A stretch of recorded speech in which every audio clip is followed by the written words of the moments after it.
What would you do if you were removed from your rightful seat, not because of a mistake, but because of who you are? For Dr. Ayanna Brooks, a calm, brilliant black CEO traveling to a critical meeting. That moment came high above the Atlantic. She had earned her seat in business class. She had checked in early, followed every rule, yet minutes before takeoff, a white passenger was placed where she was meant to be. Was it a misunderstanding, a hidden company policy, or something far more systemic? Something the airline never expected to be challenged. What happened next would send shockwaves from the cabin of Aurora Airways Flight 228 to the boardroom of one of the largest aviation groups in the world. In just 15 minutes, Ayanna would face a choice that could cost her career or transform the industry forever. This is not just a story about an airline. It is about dignity, quiet power, and the courage to confront injustice where it hides in plain sight. If you believe in standing up, even when your voice shakes, stay with us. Like, share, and subscribe to join us on this journey. The story begins now. Dr. Ayanna Brooks stepped out of the Blacktown car into the crisp morning air at Liberty International Airport. The skyline of Newark shimmered faintly in the distance, but her mind was already 10 steps ahead. Today was about precision. She had a presentation to deliver in London that could secure the largest international investment her company had ever seen. She glanced at her watch. 3 hours to spare. Exactly as she liked it. No rushing, no unexpected surprises. Her assistants knew she lived by the philosophy that preparation was an armor no one could pierce. Inside the terminal, the bustle was a constant hum rolling suitcases, announcements echoing from unseen speakers, and the sharp scent of coffee from the cafe line that stretched halfway down the concourse. Ayanna's dark navy suit was tailored to perfection. Her natural curls swept into a smooth, elegant bun. She carried only a slim laptop case and a small leather handbag, both chosen for their simplicity and function. Aurora Airways premium check-in counters gleamed under bright lights, staffed by uniformed agents with polite smiles that didn't always reach their eyes. Ayanna approached the nearest open station, sliding her passport and business class ticket across the counter. The agent, a young white woman with a crisp bob haircut, glanced up. Her smile faltered for just a second before she gestured vaguely toward a distant area. "Economy check-in is down there, ma'am." Ayanna's tone remained calm. "I'm flying business class." She tapped the ticket still sitting in front of the woman. The agent blinked, checked the ticket, then forced a quick smile. "Oh, my apologies. I'll get you processed." No apology in her voice, just the mechanical politeness of someone whose assumptions had just been challenged. It was nothing new. A subtle reminder that in certain spaces, her presence still triggered a quiet question. Do you really belong here? Minutes later, security was a blur of belts, trays, and scanning machines. She made her way to Aurora Airways Premium Lounge, a sleek glass-paneled entrance guarded by a tall man in a tailored uniform. "Business class and platinum members only," he said without glancing up from his scanner. Ayanna presented both her boarding pass and platinum card. He studied them longer than necessary. "Just doing my job. We've had people try to sneak in before." She stepped past him without comment, the faint sting of his implication still hanging in the air. Inside, the lounge was serene. Leather chairs, soft music, the faint clink of glassware from the bar. Ayanna found a quiet corner near the window, opened her laptop, and reviewed the final slides of her presentation. The numbers were solid, the strategy airtight. Her phone buzzed a message from her chief of staff in Washington. Board approved the Titan Systems acquisition.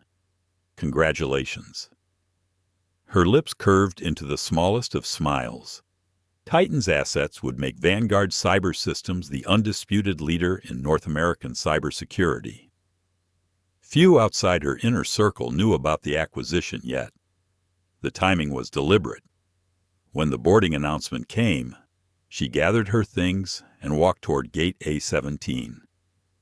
The boarding agent called for business-class passengers, and Ayanna stepped forward. "Ma'am, we're boarding business class now," the agent said, gesturing for her to wait as if she'd misheard. Ayanna held up her ticket.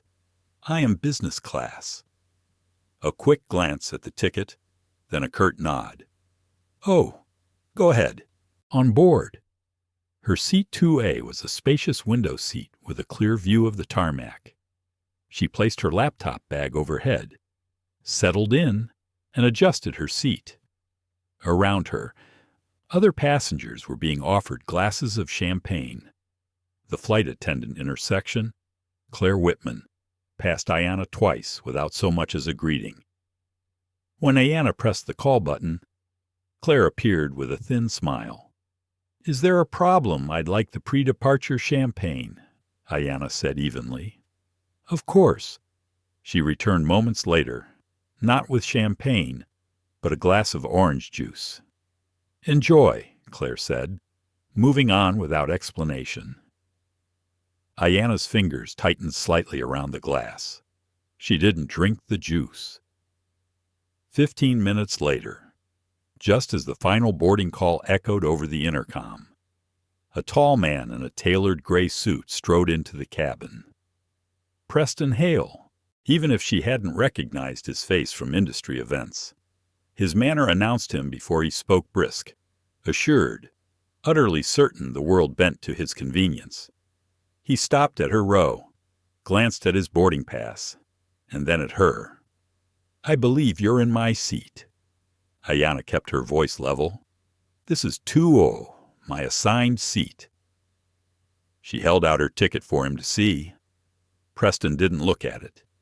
He leaned over the aisle and flagged Claire. "There's a mix-up. I always book 2A. Claire's smile warmed instantly for him in a way it never had for Ayanna. "Mr. Hale, let's get this sorted." She turned to Ayanna. "Ma'am, would you mind moving to another seat? Mr. Hale is one of our most valued frequent flyers."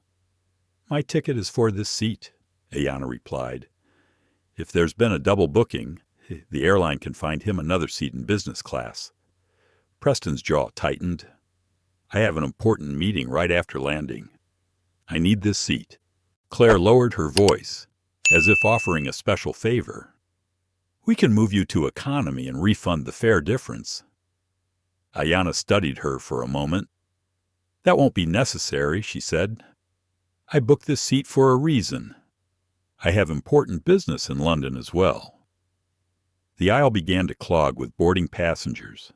The lead flight attendant, Robert Kane, approached. "What's going on?" "This passenger is refusing to give up her seat for Mr. Hale," Claire explained. Robert turned to Ayanna. "Company policy allows us to reassign seats when necessary. What policy allows you to move a paying passenger to a different class entirely?" she asked. "It's at the discretion of the cabin crew," Robert said. His tone clipped. "There's a seat open in economy. Row 34. We need to complete boarding." Ayanna's eyes swept the cabin. Curious faces, some sympathetic, some impatient. She took out her phone. "I'll need your names and employee IDs. And I want it noted that I am moving under protest."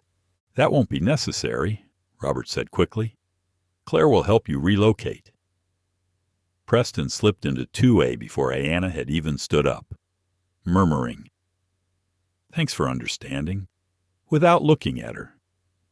As she walked through the business cabin toward economy, Ayanna felt the familiar weight of public humiliation settle over her shoulders and the quiet heat of resolve building beneath it.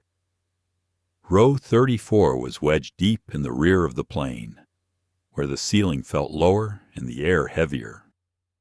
The narrow seat pressed against Ayanna's hips, and the legroom barely allowed her to place her laptop bag under the seat ahead. A man on her left immediately claimed both armrests with elbows spread wide like territorial markers. On her right, an elderly woman gave her a small, sympathetic smile, but said nothing. As Ayanna buckled her seat belt, she caught the faint scent of champagne from the front of the plane. In business class, glasses were clinking, meal menus were being handed out, and coats were being collected for storage. Here, a flight attendant briskly walked past with a bin of tangled headphones, dropping them into outstretched hands without making eye contact. The humiliation burned quietly, not because she cared about the legroom or the food she could endure discomfort for 7 hours if she had to, but because of the way it had been done. Without consideration, without respect, without even the pretense of fairness. She opened her phone and began typing in the Notes app. 1042 Mum. Removed from seat 2A by lead F.A. Robert Kane and F.A. Claire Whitman at the request of Preston Hale. Told it was company policy to reassign at crew discretion. No verification of tickets for both passengers. She paused, added the names, and then stared at the blinking cursor. Document everything. That was one of the earliest lessons she had learned in her career. Facts were power. Details were leverage. A flight attendant arrived with a cart of drinks. No introduction, no smile. She stopped at Ayanna's row and rattled off. Water, soda, juice. Do you have sparkling water? Ayanna asked. A pause. I'll check, the attendant muttered, moving on without waiting for an answer. From the corner of her eye, Ayanna saw a young black man in row 31 trying to get a flight attendant's attention. He spoke with quiet firmness. I pre-ordered a vegetarian meal when I booked my ticket. It's on my reservation. The attendant, a tall man with a tight jaw, shook his head. We don't have any vegetarian meals left. The man gestured toward his white seatmate who was unwrapping a vegetarian entree. He didn't pre-order, but you gave him one. That's all we had, the attendant replied. You'll need to take the chicken or pasta. I don't eat meat. Sir, lower your voice. You're disturbing other passengers. The man's eyes flared, but he said nothing more. He took the tray with the chicken, set it down untouched. Ayanna felt her stomach tighten. Different faces, same story. She tapped out another note. 10:58 a.m. Passenger in 31C denied pre-ordered vegetarian meal. White passenger next to him received vegetarian meal without pre-order. Attendant, lower your voice. The man glanced back and caught Ayanna's eye for a moment. She gave him a small nod, a silent acknowledgement. I see you. I understand. The seatbelt sign pinged off. Ayanna pulled out her laptop and set it on the tray table. She opened a presentation, not the one for London, but a new document titled Aurora Airways Incident Report, line by line. She began laying out the sequence of events. Facts first, names, times, direct quotes, every detail that could withstand scrutiny in a boardroom or a courtroom. Her mind began to map the situation beyond the confines of the airplane. Aurora Airways was a flagship brand of AeroVista Group, a multi-billion-dollar global enterprise, and she, Dr. Ayanna Brooks, held just under 12% of AeroVista's total voting shares through Vanguard's investment arm. Enough to influence, enough to demand answers. The thought settled in her like a weight she was willing to carry. She had not wanted to play that card today, but perhaps they had forced her hand. A shadow fell across her tray table. She looked up to see Claire, the business class flight attendant who had overseen her removal. Claire's expression was tight, polite. "Dr. Brooks, we've arranged a seat for you back in business class," she said in a lower voice. "It's open now. We'd like to move you back up." Ayanna looked at her calmly. "That won't be necessary." Claire blinked. "Ma'am, it's the least we can do to... The situation is well beyond a seating change. Miss Whitman, I'll remain here. That way. There's no confusion about what happened today." Claire's smile faltered. She hesitated, then said, "Would you like anything to make your journey more comfortable?" "Yes. Documentation of your crew's actions this morning. Written statements from you and Mr. Kane, acknowledging what occurred before takeoff." Color rose in Claire's cheeks. "I'm not sure company policy allows," Ayanna interrupted gently. "Company policy also doesn't allow discriminatory treatment of passengers. Yet here we are." Claire drew in a breath as if to reply, then thought better of it. "I'll speak with Mr. Kane." She turned and walked briskly toward the galley. Ayanna exhaled slowly, aware of Naomi, the woman in the aisle seat beside her, watching with quiet interest. "You handled that with more patience than I would have," Naomi said finally. "It's not patience," Ayanna replied. "It's strategy." Naomi smiled faintly. "Well, strategy suits you." The rest of the cabin hummed with low conversation, the occasional burst of laughter from somewhere ahead. Preston Hale, she imagined, was sipping champagne in 2A, unaware of the corporate earthquake already building thousands of feet above the Atlantic. Ayanna closed her laptop, leaned back, and allowed her mind to move 3 steps ahead. By the time they landed in London, her team in Washington would have received her notes. By then, the board at Air Vista would have a copy as well. She glanced down the aisle toward the curtained doorway to business class. For now, she would let them think they had won. For now. The hum of the engine settled into a steady, low vibration. Ayanna kept her laptop closed now, sitting with her hands folded loosely in her lap, her eyes resting on the seat back ahead. She was thinking, but not in a way that showed. Her expression gave away nothing, yet every detail of the past 30 minutes played on a loop in her mind. Claire returned once, placing a small bottle of sparkling water on Ayanna's tray table, without a word. No apology, no acknowledgement of the earlier dismissal, just the quiet placement of a peace offering. Ayanna slid the bottle to the side and left it unopened. A soft voice drew her attention. Naomi leaned toward her slightly, lowering her tone, so the man on Ayanna's left could not overhear. "I've traveled a lot for work," Naomi said, "and I've seen things like this more times than I can count. It never sits right, but most people, they just let it pass."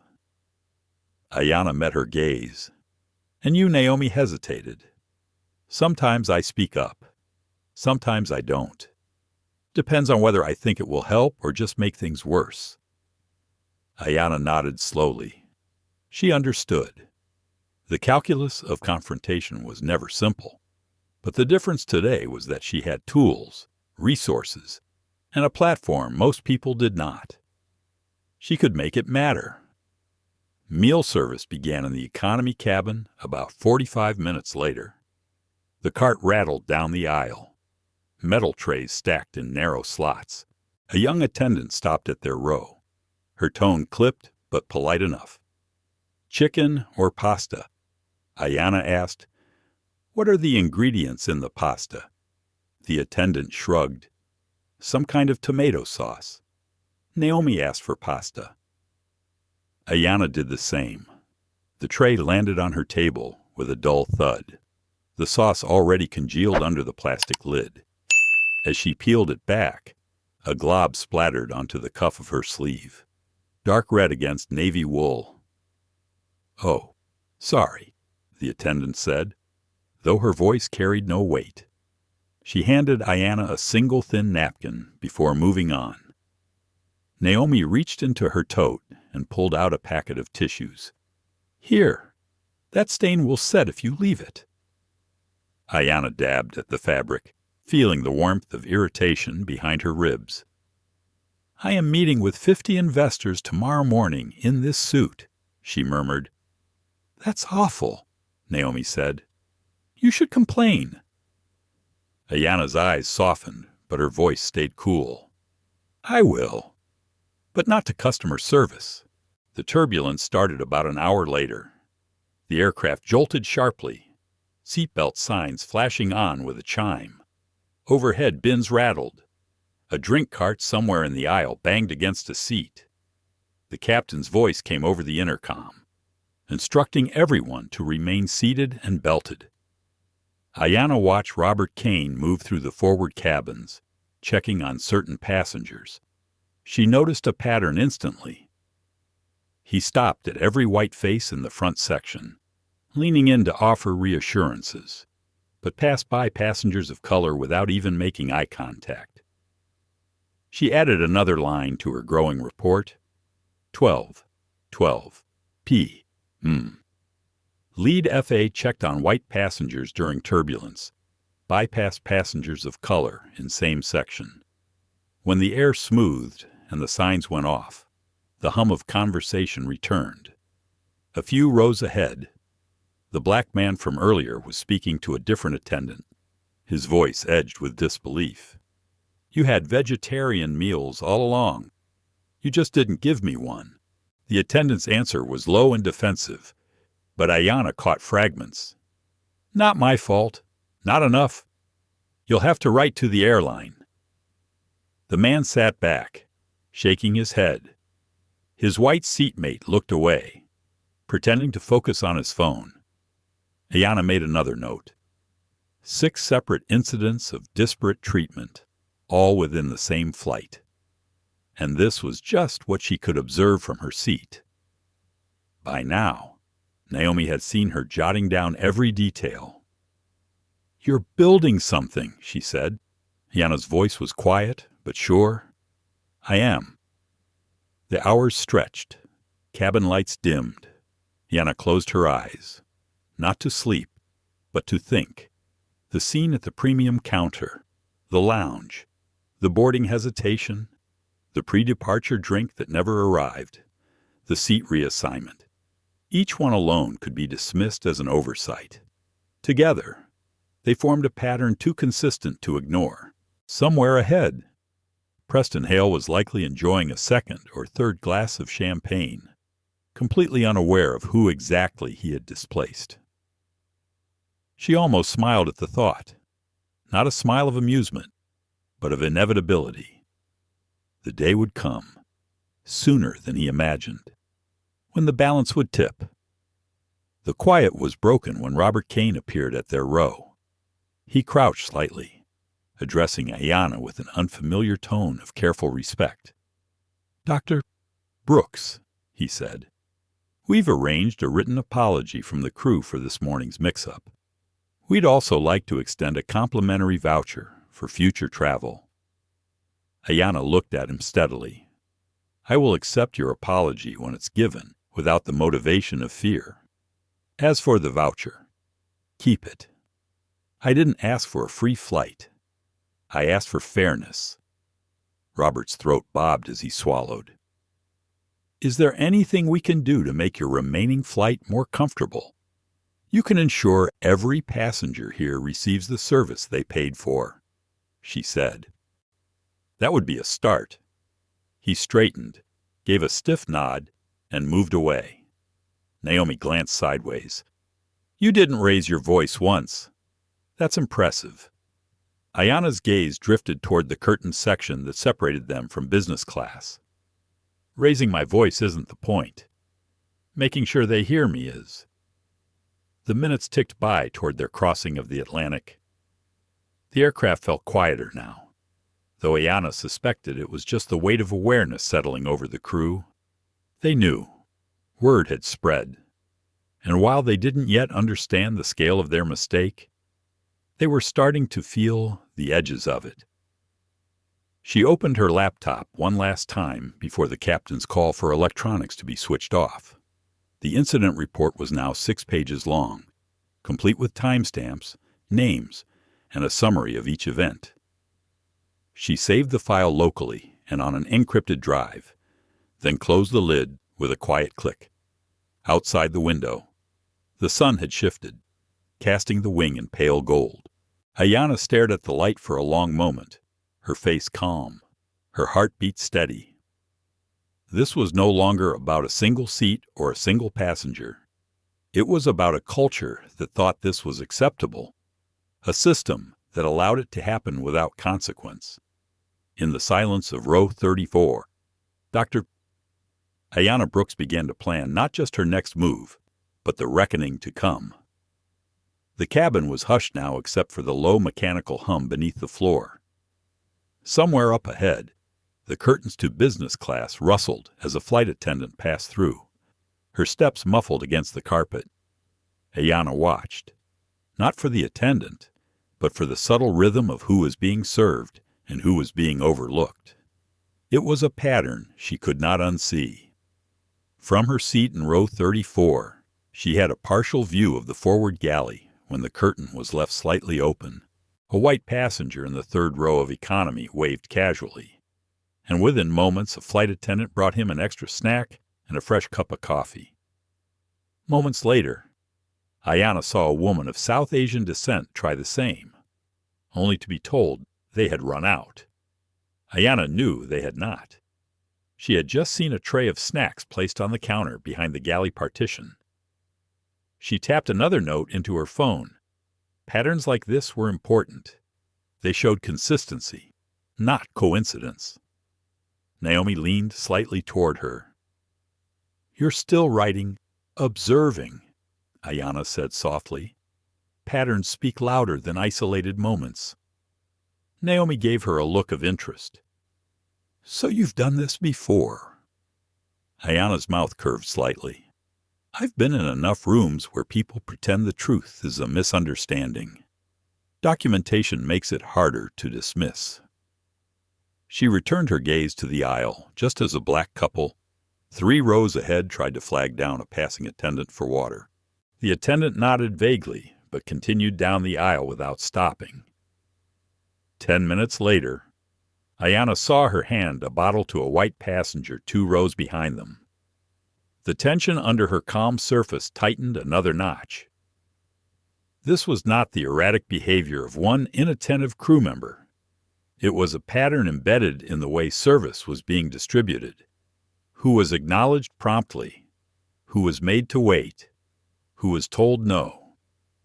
Robert Kane emerged from the forward section again. He stopped beside a row where 2 white passengers were seated, crouched down to speak to them in hushed tones. Ayanna noticed the way his expression softened, how his body language shifted into easy friendliness. He moved on without so much as a glance toward the rows where the earlier complaints had come from. She wrote again. 146p, mum. Multiple instances of preferential service based on race. Observed at least 4 separate interactions in past 30 minutes. The man in the aisle seat beside Naomi stood up to stretch. Ayanna took the opportunity to glance into the aisle more freely. She caught sight of Preston Hale in business class, half turned in his seat, gesturing animatedly to the person beside him. Even from here, she could recognize the relaxed entitlement in his posture.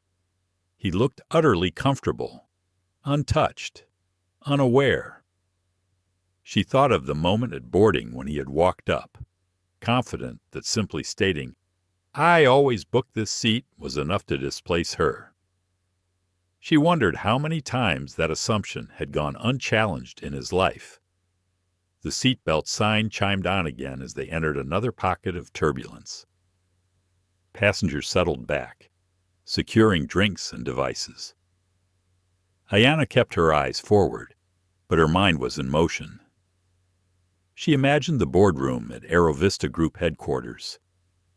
She could picture Jonathan Reeves at the head of the table, frowning as the details unfolded. There was a high probability that word was already filtering upward. She checked her watch. London time would put Aerovista's leadership in mid-afternoon. That was prime window for strategic calls. If she sent the right message now, it would be in front of the right people before they even landed. Her phone buzzed softly with a notification. No signal for calls, but she could still receive certain encrypted texts from her executive team via the in-flight Wi-Fi. It was a simple message from her chief legal officer. "Ready when you are." She typed back a single word, "Soon." The cart rolled past again, this time with dessert for those in economy who had ordered special meals.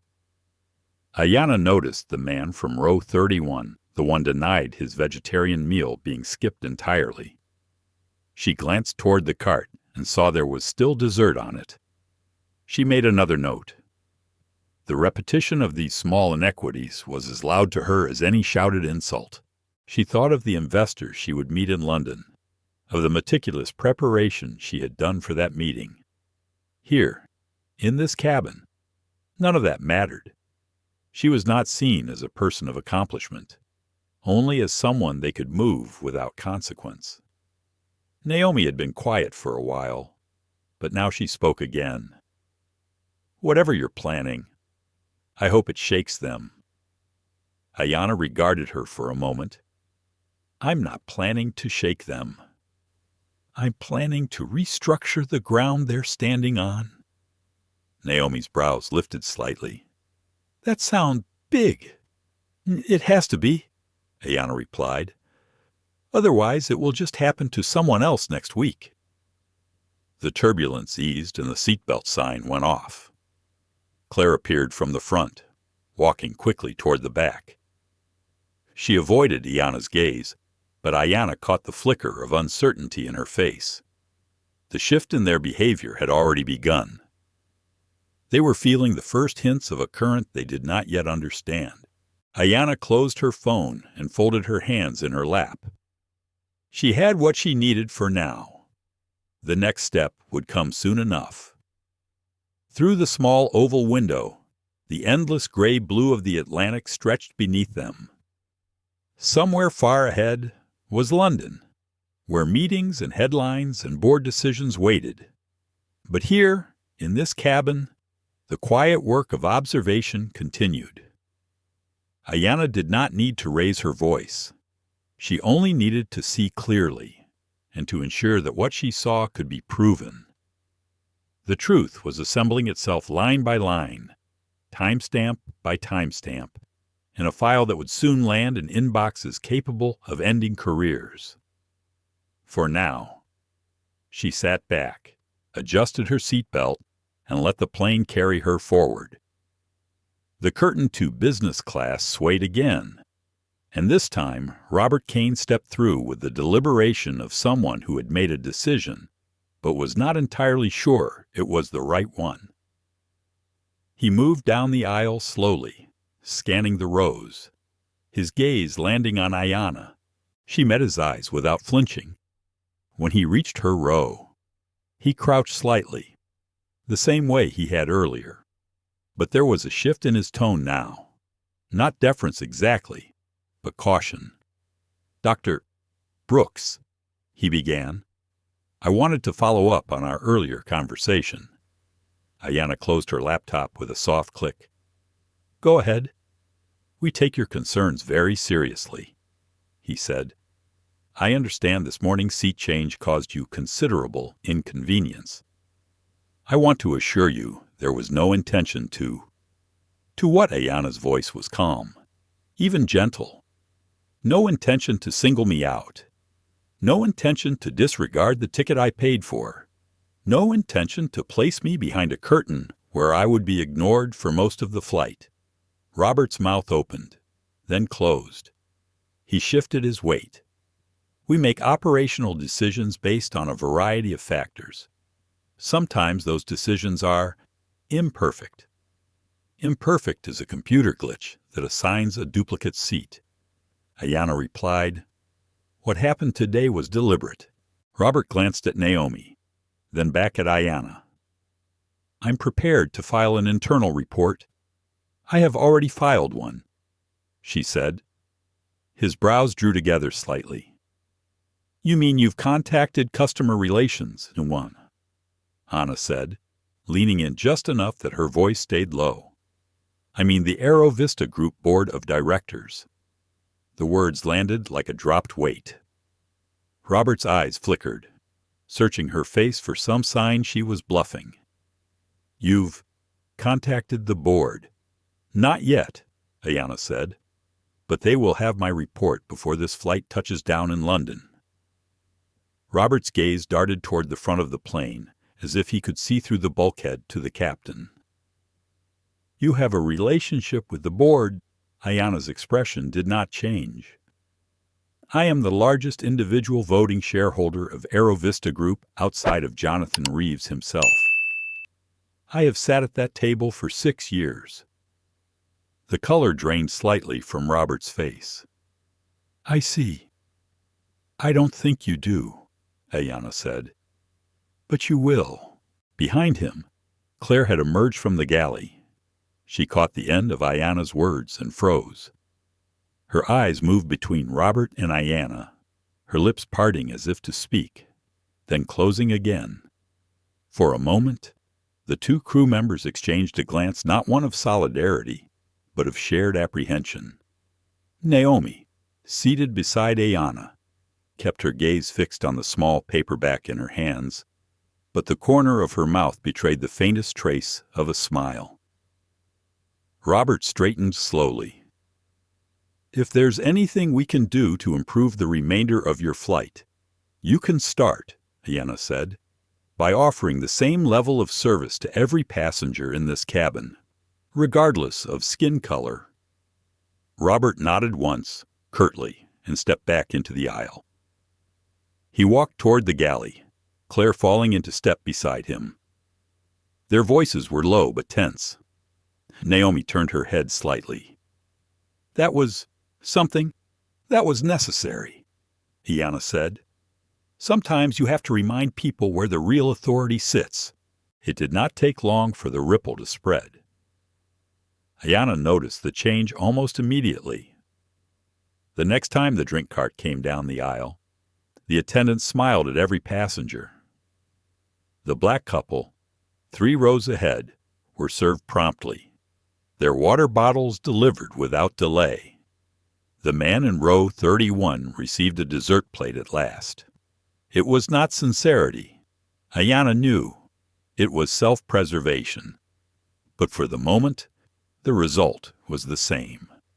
Half an hour later, Captain Lucas Warren himself appeared, tall, broad-shouldered, with the steady demeanor of a man used to controlling situations.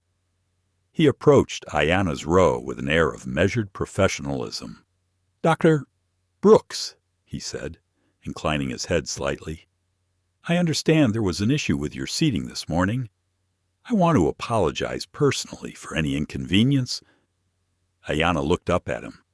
Captain Warren, your crew made choices that were not about seating capacity or operational needs.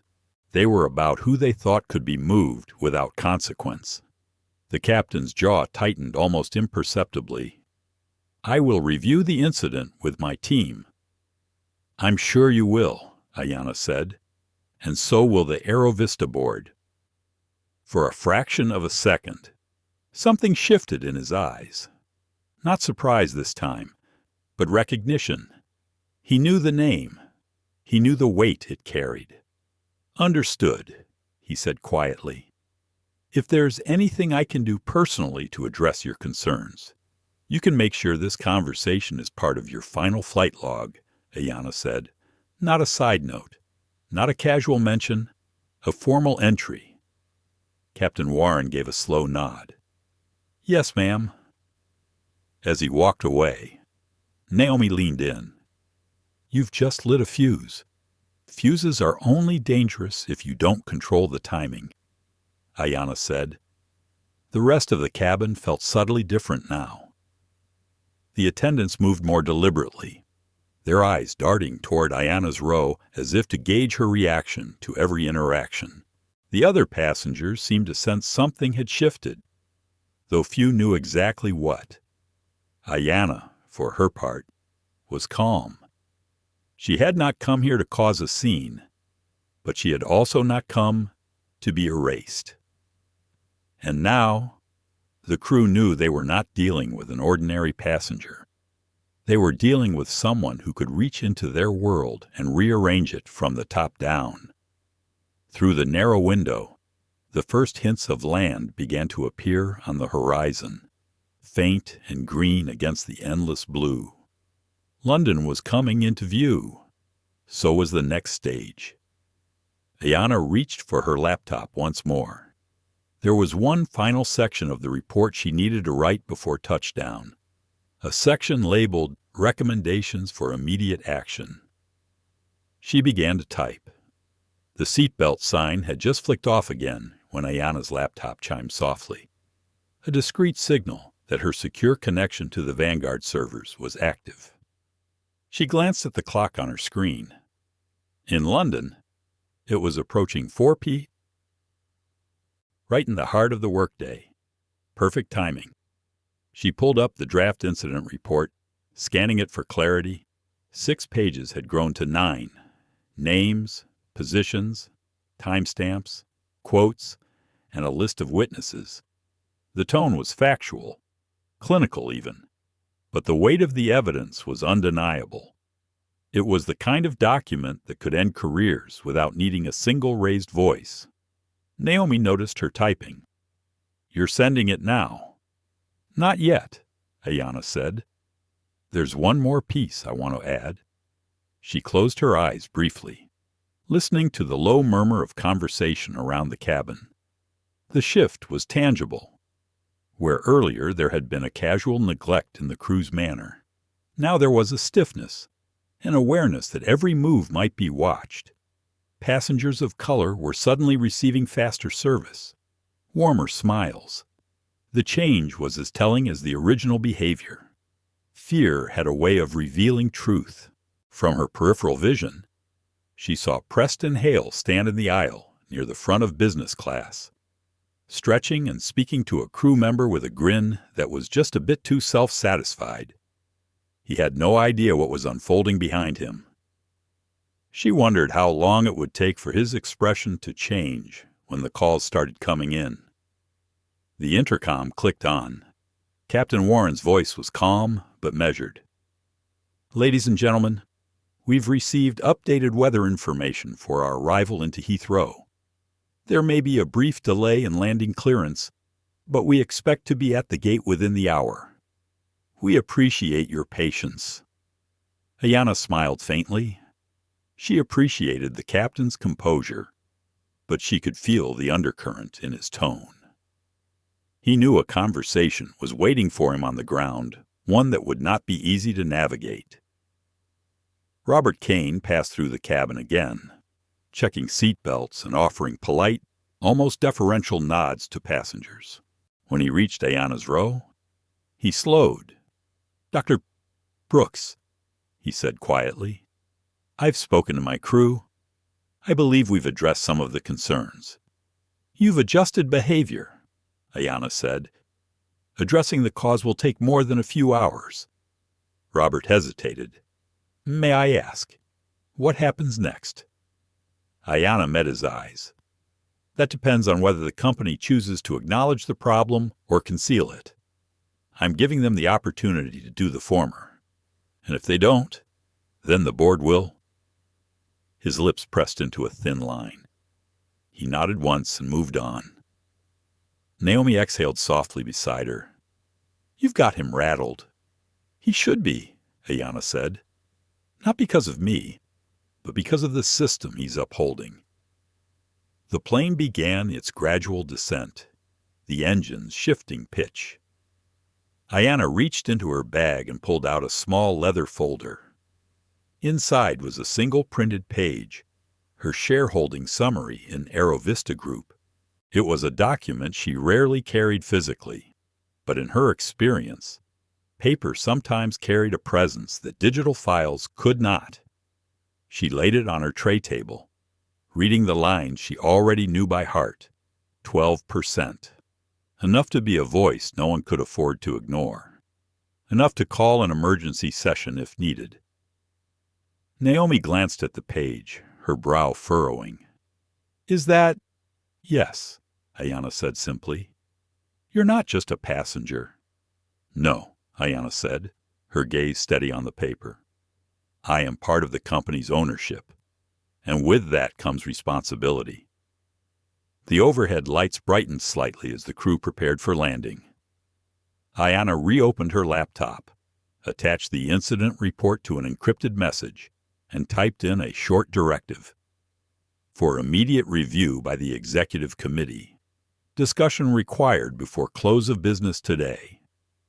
She addressed it to Jonathan Reeves and copied in the legal and compliance chairs. Her finger hovered over the send key for a moment. Timing was everything. She would wait until they were on the ground, until the crew was still in uniform and accountable. The landing gear deployed with a muted thump, and the city of London slid into view beneath the clouds.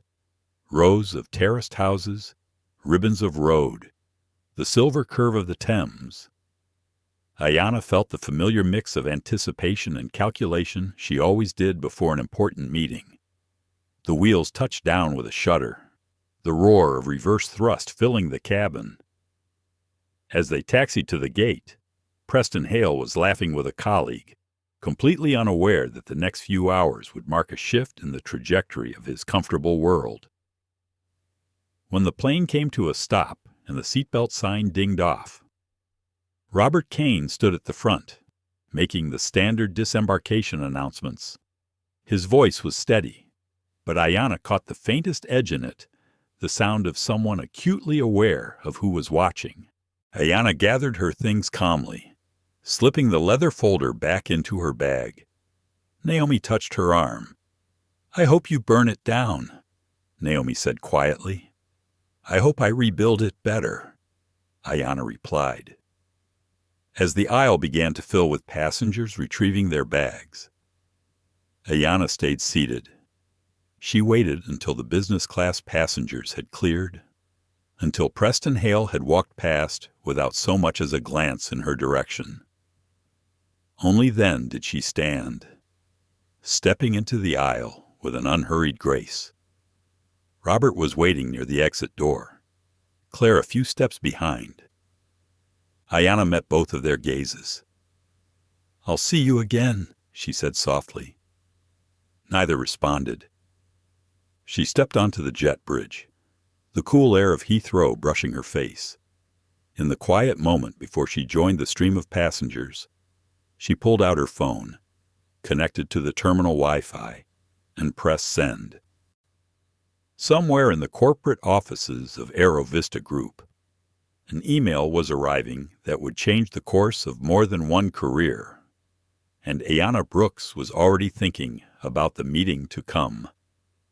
The sleek black sedan pulled away from Heathrow's Terminal 5, its tinted windows reflecting the fading afternoon light. Ayanna sat in the back, her laptop open on her knees, scanning her inbox. The subject line she had been expecting was already there. Executive Committee Emergency Session, 5 p.m. GMT. She checked her watch. 40 minutes until the meeting. Enough time to get to Aerovista Group's London headquarters. Enough time to decide exactly how much to reveal. Naomi had slipped into a taxi outside the terminal, offering one last nod and a quiet, "Go get them."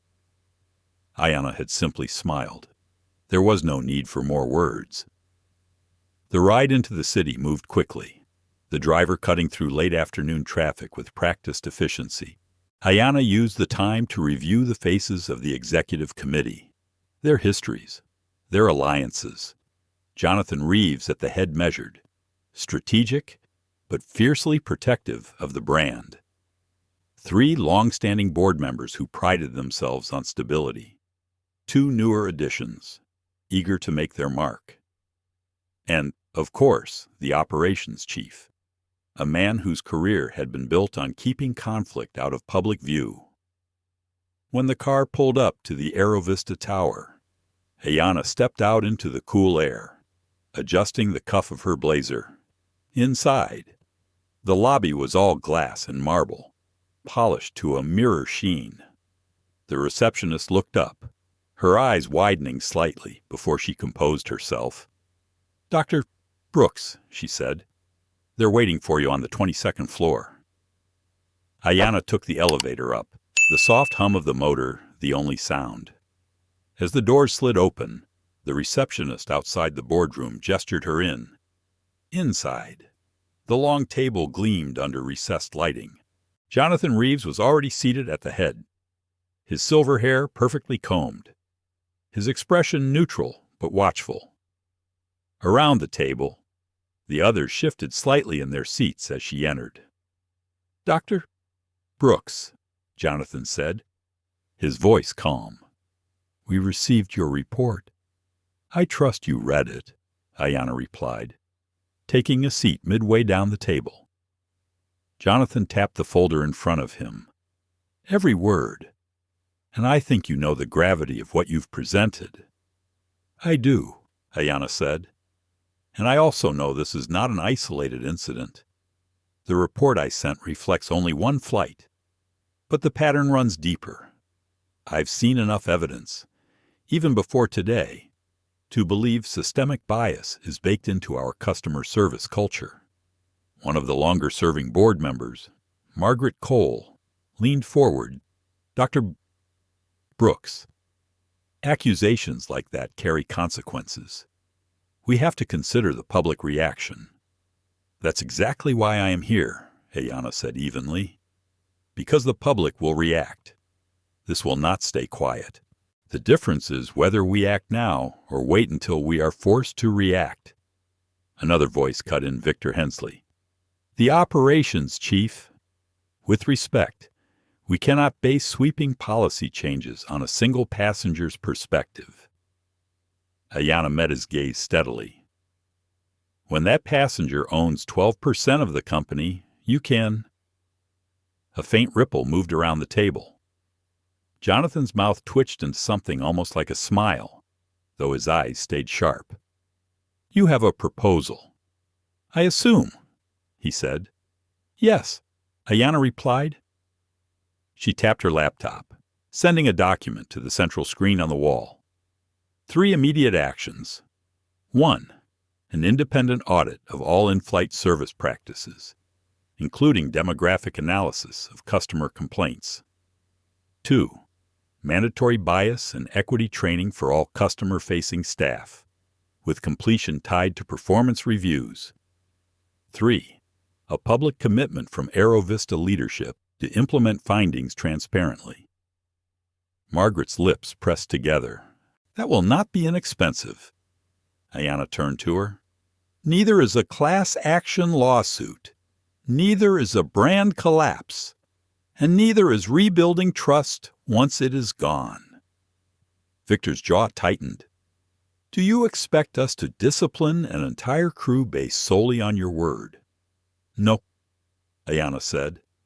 "I expect you to discipline them based on documented fact. Every incident I described has at least one witness. Some have several. And I can provide contact details for passengers who are willing to speak on record." Jonathan leaned back slightly, steepling his fingers. "And if we don't move forward with your proposal," Ayanna's voice was calm, almost quiet, "then I will call a shareholder vote to remove leadership who refuses to address a clear and present liability to this company's reputation and ethics." The room was silent for a long moment. The weight of her words settled over the table like a drawn curtain. Jonathan broke the silence. "I think we understand your position, Dr. Brooks. The committee will deliberate immediately." Ayanna closed her laptop and stood. "Do that. I will be in my office until you have an answer." As she walked toward the door, she caught Victor muttering something to Margaret, his tone low and irritated. She did not slow her pace. She had planted the fuse. Whether they liked it or not, it was lit. Outside the boardroom, the receptionist gave her a quick, curious glance. "How did it go?" Ayanna offered the faintest of smiles. "It's going." She stepped into her private office down the hall, floor-to-ceiling windows framing the city skyline. Her assistant, Elise, was already there, holding a folder. "These are the media contacts you requested," Elise said quietly. "Thank you," Ayanna said, setting the folder on her desk. She had not yet decided whether to use them, but it was always wise to be ready. From her window, she could see the Thames glinting in the late light. Somewhere out there, the passengers from Flight 482 were telling their stories to friends, to colleagues, maybe even to journalists. And somewhere in the building behind her, the Aerovista Executive Committee was deciding whether to protect their own comfort or the company's future. Ayanna knew which choice she would make. She only wondered if they had the courage to match it. The air in Ayanna's office was cool, quiet, and deceptively still. She sat behind her desk, fingertips resting lightly on the leather folder Elise had handed her. The list inside was more than names and numbers. It was a map of influence. Each contact a door that could be opened at exactly the right time. The phone on her desk buzzed softly. Elise's voice came through the intercom. "Jonathan Reeves wants to see you in the boardroom again." Ayanna's gaze flicked toward the clock. Barely 20 minutes since she had left them to deliberate. That was faster than she expected. She stood, straightened her jacket, and walked back down the hall. When she entered the boardroom, the atmosphere was tighter.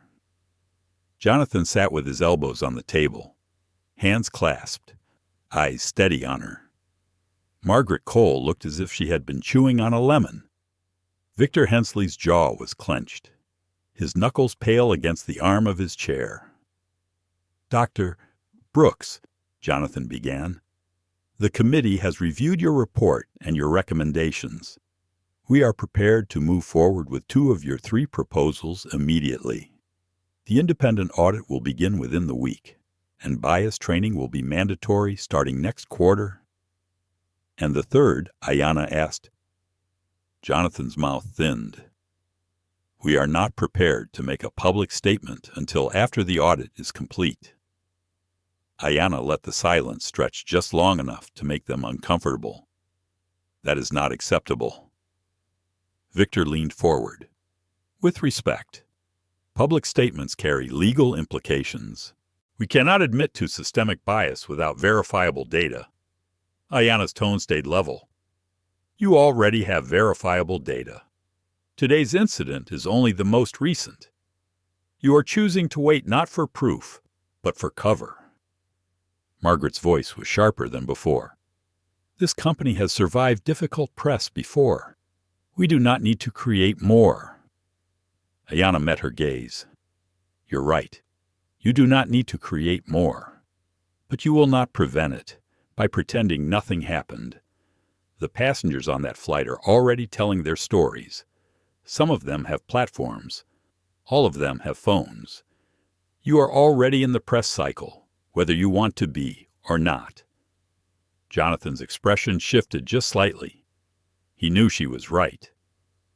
Ayanna placed the leather folder on the table and slid it toward him. "In here are the media contacts I was prepared to share with you. Journalists I trust, who report with accuracy and depth.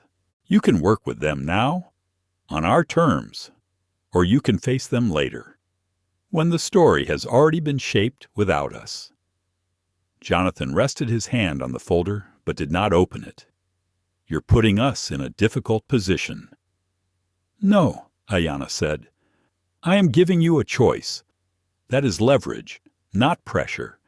The pressure will come when the world realizes you knew and did nothing." Victor shifted in his seat. "You are threatening your own company. I am protecting it," Ayanna replied. "And unlike some of you, I am willing to take the risk required to do that." The room went quiet again. Jonathan glanced toward Margaret, then back at Ayanna. "Give us until tomorrow morning to decide on the public statement." "You have until 8, Ayanna said.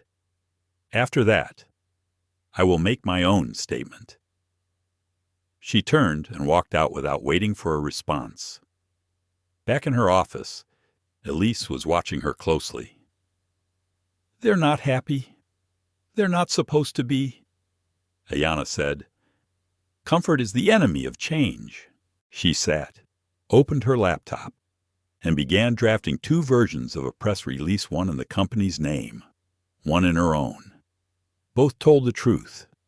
Both made it clear that what happened on Flight 482 was unacceptable. The difference was whether Aerovista Group would be standing beside her when it was said aloud. Her phone lit up with an incoming message from Naomi. "How's the fight going?" Ayanna typed back. "They're stalling. I'm not." The sun was low now, casting a gold haze across the skyline. Ayanna paused, letting the warmth touch her face through the glass. She thought of the man in row 31, the black couple, 3 rows ahead. Naomi beside her in economy. Small moments, small injustices, each one invisible to those who did not want to see. She had the resources, the reach, and the resolve to force the world to look. But leverage was not just about power. It was about timing. Too soon, and they would close ranks. Too late, and the story would pass her by. At 6:42 p.m., she sent a brief message to one of the journalists on her list. Sophie Langford, known for her coverage of corporate ethics and civil rights. "Dinner tonight. Confidential. My driver will pick you up." The reply came within 3 minutes. "Name the place." Ayanna chose a quiet restaurant with private booths, the kind where conversation stayed between those at the table. She arrived early, reviewing her notes as she waited. When Sophie walked in, she carried herself with the confident ease of someone who knew the value of listening. They ordered tea, and Sophie leaned in. "What's going on?" Anna did not waste time. She outlined the events of the flight, the crew's behavior, the board's partial concessions, and their refusal to act publicly. She did not embellish, but she also did not soften. Sophie's pen moved quickly across her notepad. "You're prepared to go public if they do not act by morning," Ayanna said, "and I will have documentation and witnesses ready." Sophie nodded slowly. "If this comes from you, it will be big. If it comes from inside the company, it will be seismic." "That is the point," Ayanna said.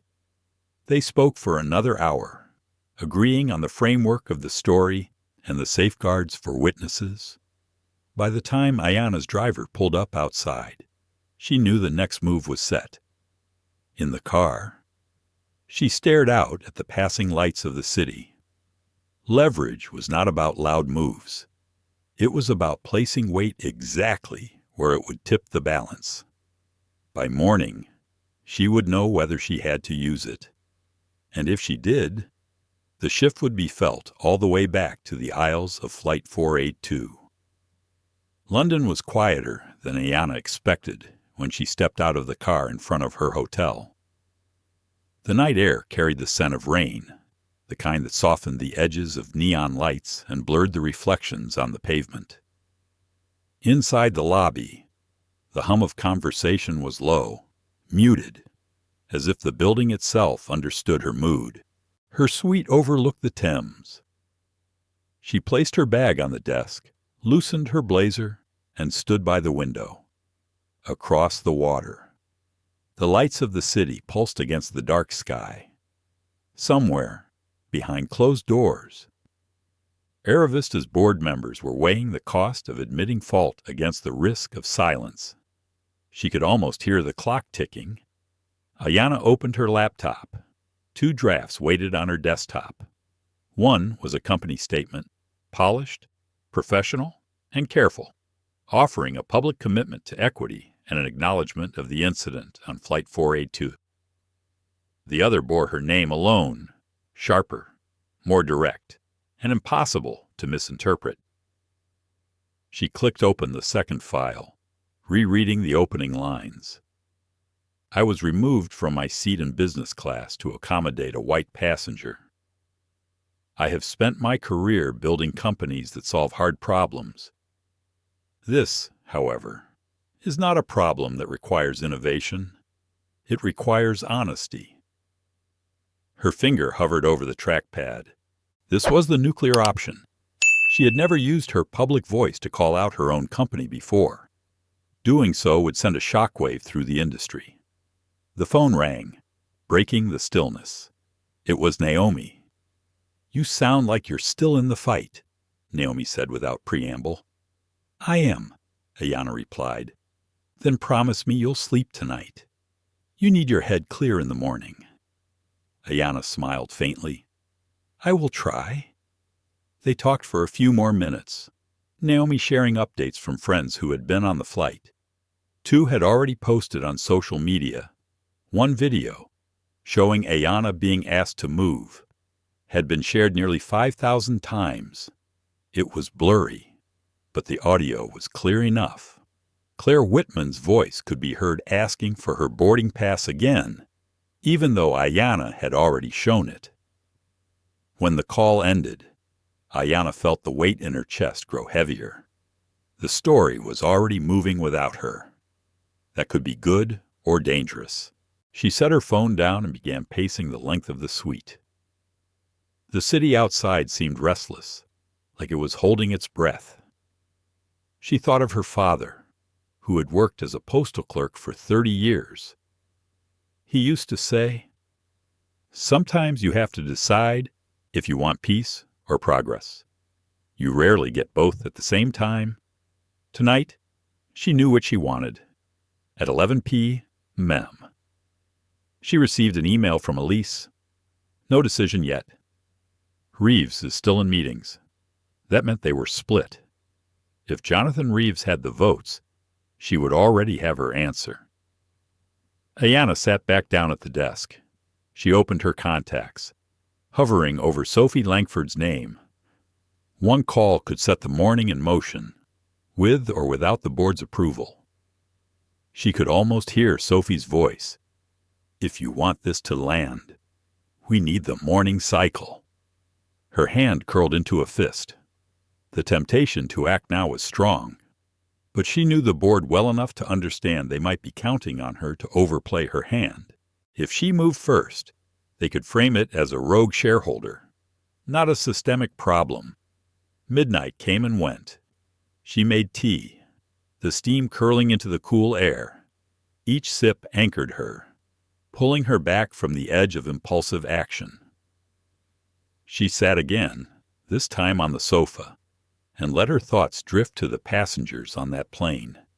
The man in 31A, eyes fixed on the floor as if willing himself invisible. The couple who held hands a little tighter after she was moved. Naomi's steady, quiet support. This was not just about her. That was the thought that steadied her pulse. At 2A, she finally lay down, setting an alarm for 6. The city outside had gone still, but her mind was sharp with unfinished conversations and strategies. When the alarm buzzed, she rose immediately. The sky was pale with the first light of dawn. She showered, dressed, and sat once more at the desk. The clock read 7:15 a.m. She opened her inbox. Still nothing from the board. She typed a brief message to Elise. "Any word?" The reply came a minute later. "Reeves says they will deliver their decision by 7:50. It was cutting it close. Too close. The minutes dragged. She found herself tapping her pen against the desk, a habit she had broken years ago. The city was fully awake now, traffic already thick along the bridges. At 7:47, her phone lit up with a message from Jonathan Reeves himself. "We will issue the public statement today. Draft coming your way for review." She exhaled, a slow, deliberate breath. Victory, but not complete. She had forced their hand, but the wording would matter. The draft arrived at 7:55. She read it twice. It was better than she expected: an acknowledgement of bias, a promise of transparency, and a commitment to act. She made 3 small edits, softening one phrase, sharpening another, adding a line that made the promise impossible to water down. At 8:02, the statement went to the communications department. Within minutes, it was live on the company's channels. Ayanna watched the first wave of responses appear: cautious praise from some, pointed skepticism from others. The real test would be in what happened next. She closed her laptop and poured herself another cup of tea.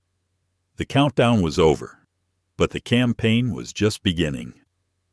Somewhere in the Aerovista offices, Victor Hensley was likely fuming. Margaret Cole would be drafting her talking points. And Jonathan Reeves, she suspected, was already calculating how to turn this into a demonstration of leadership rather than capitulation. Ayanna was fine with that. Let them spin it however they needed, as long as the actions followed. Because now, the eyes of the public were on them.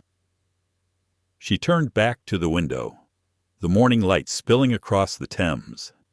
Her father's words came to her again: peace or progress. Today, she had chosen progress, and she had no intention of stopping there. By mid-morning, the statement from Aerovista Group was everywhere. News sites carried it on their front pages. Business channels debated whether the move was courageous or simply damage control. Social media feeds churned with screenshots, reposts, and long threads from people who had their own stories to tell. Ayanna sat at the small dining table in her hotel suite, her laptop open, her tea growing cold. Notifications lit her phone every few seconds. She ignored most of them, focusing instead on the email chains between the communications department and the executive committee. They were scrambling to manage the narrative, to get ahead of a story that had already leapt out of their hands. On Twitter, a woman named Marcia Boyd had posted a video from a flight she had taken last year. The clip showed a black man in first class being told his seat was needed for an upgrade. The look on his face was one Ayanna recognized: confusion turning to resignation. Marcia's post ended with a sharp line: "This is not new. This is culture." The video had been viewed over 100,000 times in just 3 hours. Elise called from the office. "We're getting requests for comment from every major outlet. Jonathan wants to know if you'll do a joint interview with him." Ayanna's brow furrowed. "On camera." "Yes," Elise said. "He thinks it will signal unity, or it will signal that I have been absorbed into their version of the story." Ayanna replied, "Tell him I will consider it after I see the full plan for implementation." She ended the call and stood, pacing slowly. The statement had been a first step, but it was only that. Without follow-through, it would fade into the background noise of corporate apologies. Her phone buzzed again, this time a message from Sophie Langford. "You're trending. People are calling you the CEO who forced a giant to blink." "Are you ready for the second wave?" Ayanna typed back. "I was born ready." But they are not. She knew Sophie would understand what that meant. The second wave was not the initial burst of outrage. It was the steady, relentless drip of personal accounts, media investigations, and advocacy group reports that could stretch on for months. If Aerovista did not handle it well, they could face not only public condemnation, but legal scrutiny. By noon, advocacy organizations were releasing statements of support.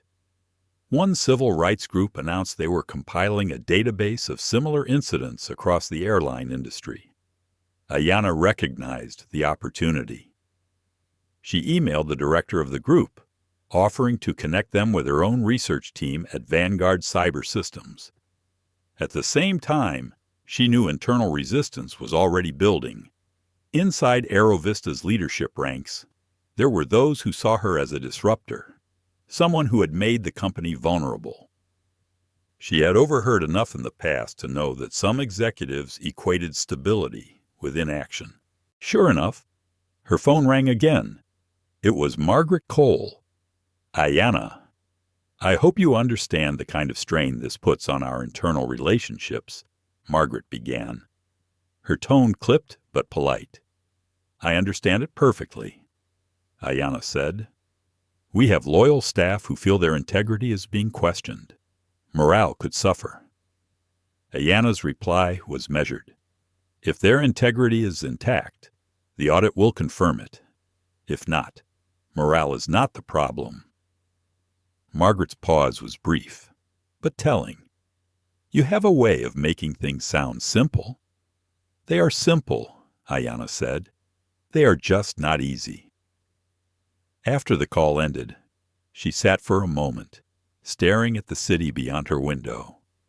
The backlash from within the company would not be immediate or public, but it would come. The question was whether she could outpace it with change that could not be reversed. In the afternoon, she accepted an interview request from a respected public radio program. They connected her by audio from her hotel suite. The host asked why she had chosen to push for a public statement rather than handling the matter internally. "Because sunlight is the best disinfectant," Ayanna said. "The public has a right to know how the companies they trust are operating, and the employees have a right to work in a culture that does not tolerate bias, intentional or otherwise." The host asked if she trusted Aerovista's leadership to follow through. "I trust the public to hold us accountable," Ayanna said, "and I will be right there with them." The interview aired within the hour, and the quotes began circulating online almost immediately. Some praised her clarity. Others accused her of undermining her own company. She expected both reactions. They meant the conversation was alive. That evening, Jonathan Reeves called her directly. "You are making it difficult for me to hold this together," he said. "Good," Ayanna replied. "It is not supposed to be easy.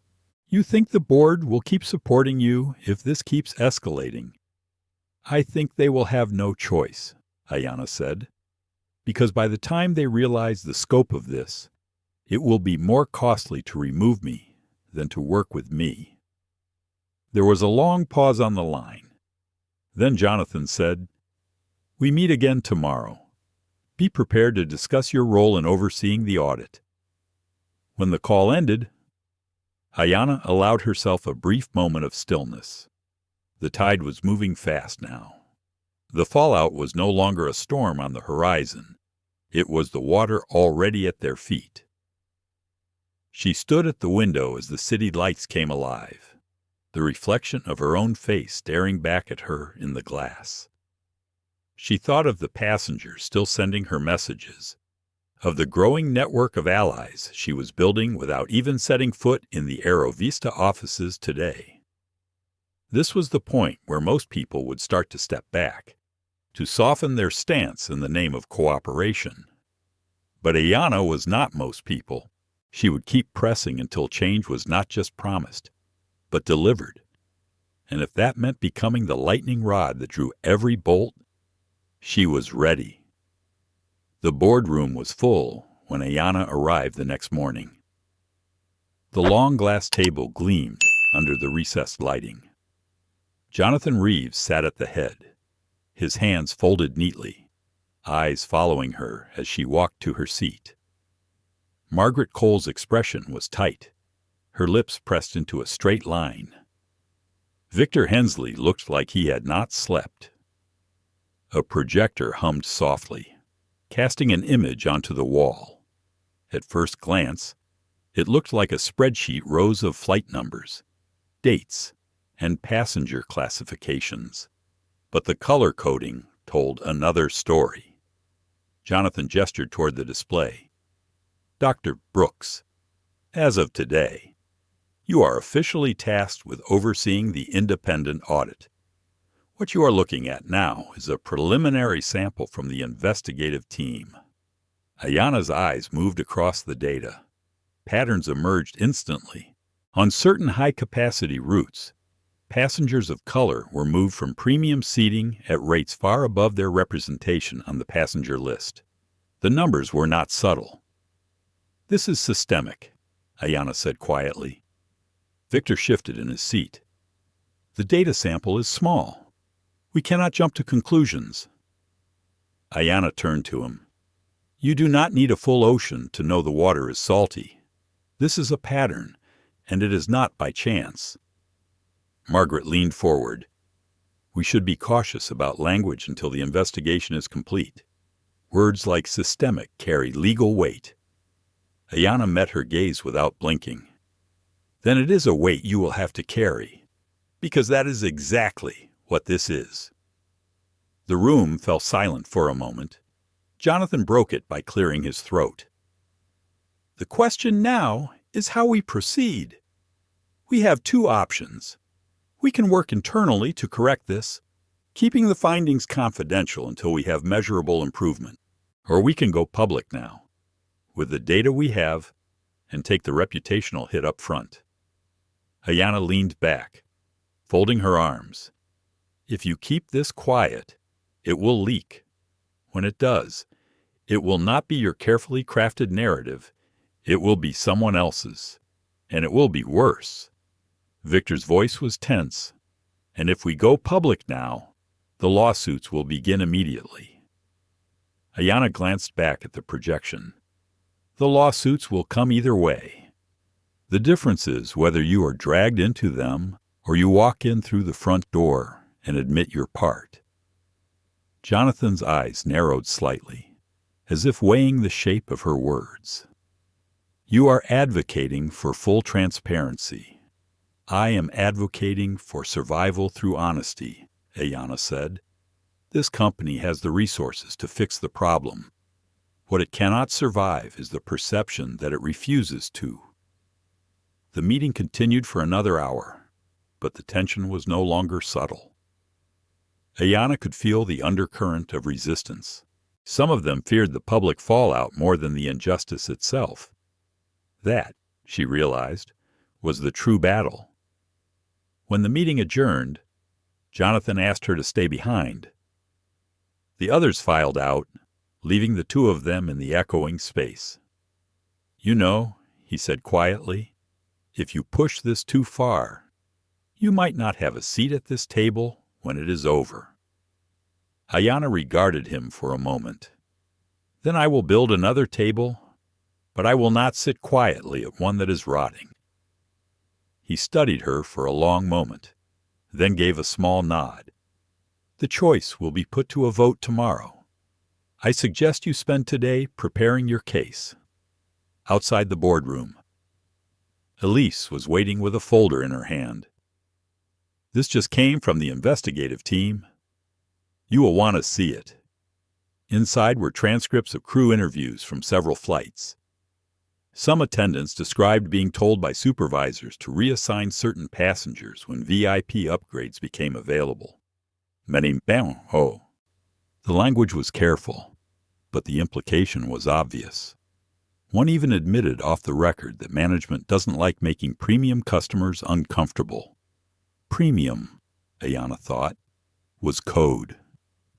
She spent the afternoon combing through the material, highlighting key passages, and cross-referencing them with the passenger demographics. Every page made her jaw tighten. At one point, she paused and leaned back in her chair. This was the moment she had been building toward, but it carried a weight she could feel in her bones. If she took the evidence public, The company would be forced into immediate, sweeping action, but it would also trigger a storm so fierce that even her position might not protect her from being swept away. She thought of Naomi's voice on the phone, telling her to keep her head clear. She thought of the man in row 31, the couple holding hands, the faces of people who would never know that someone had fought for them in a boardroom thousands of miles away. By evening, she had outlined her presentation for the vote. It was clear, uncompromising, and backed by numbers no one could dismiss. She also had a sealed envelope containing a press-ready summary of the findings insurance, in case the board tried to bury the truth. At dinner in a quiet corner of a hotel restaurant, she met Sophie Langford again. Sophie listened carefully as Ayanna described the internal struggle and the possibility of a split vote. "If they vote against transparency," Sophie said, "what will you do?" Ayanna sipped her water. "Then I will make sure the world knows what they voted against." Sophie's eyes held hers for a moment before she nodded. "Then I will make sure it is heard. Back in her suite." Ayanna stood at the window, the Thames dark under the city lights. She felt the pull of fatigue, but her mind was a live wire. Tomorrow was the turning point. She knew it the way a sailor knows when the wind is about to shift. Some storms you avoid. Some storms you steer into because they are the only way to reach where you are meant to go. Tomorrow, she would steer straight into it. The boardroom was colder than usual, or maybe it was just Ayanna's nerves sharpening her senses. Sunlight spilled in through the tall windows, casting long shadows across the polished floor. The table was already full when she walked in. Conversation stopped mid-sentence. Jonathan Reeves gestured toward the empty seat beside him. She placed her folder on the table and sat down. Her pulse was steady, but her mind was alive with every possible outcome. This was it. One vote, one decision, and the future of the company's credibility would tilt one way or the other. Jonathan began the meeting without preamble. "We are here to determine our course of action regarding the findings of the preliminary audit. Dr. Brooks, you have the floor." Ayanna rose, carrying her folder to the front of the room. She stood in the narrow beam of sunlight that cut across the glass wall and began. "This is not about one flight. It is not about one passenger. It is about a pattern that speaks to the culture we have allowed to take root," she said. She clicked the remote in her hand. The projector came alive, displaying charts and graphs that told a story no one in the room could deny. She walked them through the numbers, each one building on the last. High-value routes, disproportionate seat reassignments, vague instructions from supervisors that somehow always led to the same result. She read aloud from crew transcripts, her voice steady. When asked to clarify the reason for reassignments, one supervisor stated, "Premium seating must meet the expectations of our most loyal customers. In practice, this has meant removing passengers of color far more often than their proportion in premium cabins." Some board members shifted in their seats. Margaret Cole's jaw tightened. Victor Hensley avoided her eyes. "This is systemic bias," Ayanna continued. "It is measurable. It is documented. And if we do not address it with transparency, it will define us before we have the chance to redefine ourselves." She set the remote down and looked each member in the eye. "I am not asking for an easy decision. I am asking for the right one. Vote to make this public. Vote to fix it. Vote to prove that we are more than the sum of our worst habits." When she finished, there was silence. Jonathan nodded once. "Thank you. Dr. Brooks, we will proceed to the vote." The board secretary passed out small slips of paper. One by one, each member wrote their choice. The slips were collected and placed in a plain wooden box. The air in the room felt heavier with each passing second. Ayanna's eyes drifted to the windows, to the distant skyline. She thought of Naomi back in the States, probably refreshing the news every few minutes. She thought of the passengers who had sent her messages, trusting her to be their voice. The secretary opened the box and began reading aloud. For transparency, for transparency. Against, for, against. Her stomach tightened with every word. The count was close, too close. Finally, the last slip was read. For transparency. Jonathan exhaled audibly. The motion passes. 7-5. Ayanna felt the weight in her chest lift just enough to let in a full breath. She sat back down, the faintest trace of a smile tugging at her lips. Jonathan straightened in his chair. The public statement will be prepared today and released by tomorrow morning. Dr.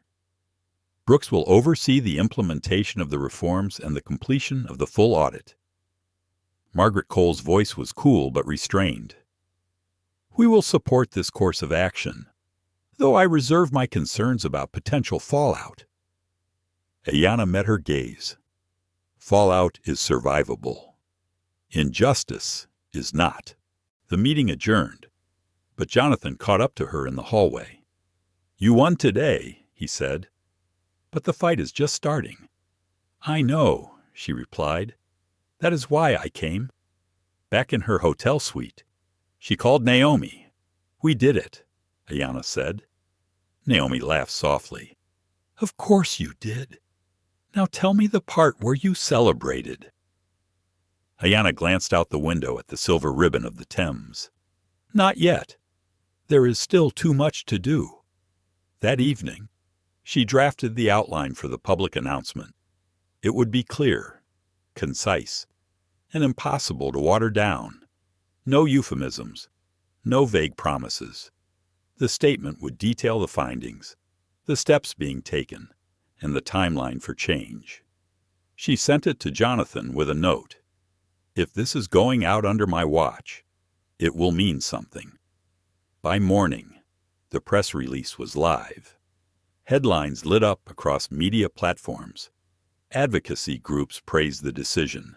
Former passengers flooded social media with their stories, both of discrimination and of hope that change might finally come. Ayanna watched the coverage quietly. She knew the next weeks would be the real test. But for now, the truth was out, and the first step toward accountability had been taken. 2 days later, she boarded another flight, this time to return home. As she walked down the jet bridge, a flight attendant at the door smiled and said, Welcome aboard. Dr. Brooks, we are honored to have you. Ayanna returned the smile, feeling the weight of the moment. It was a small gesture, but it mattered. She settled into her seat, looking out the window as the engines hummed to life. The sky stretched wide beyond the glass, open and waiting, somewhere deep inside. She knew this fight was far from over, but she also knew she was exactly where she needed to be. For the first time in weeks, she allowed herself to breathe easily. Some battles are fought with raised voices. Others are won in silence with evidence, persistence, and a refusal to look away. Dr. Duff. Ayanna Brooks never set out to be a headline. She only wanted what she had earned. But when injustice tried to shrink her space, she expanded the fight to include everyone who had been told, in one way or another, you do not belong. The policies of Aerovista Group will never be the same. Neither will the lives of the passengers who will now walk onto planes without fear of being quietly pushed aside. And yet, the story is bigger than one company. It is a reminder that discrimination, subtle or blatant, survives when good people stay silent.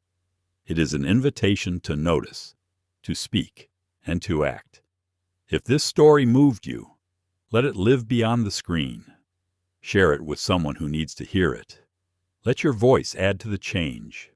Like, share, and subscribe so you never miss the next story of quiet courage and undeniable justice. Because somewhere, right now, someone else is being told they do not belong. And together, we can make sure they are wrong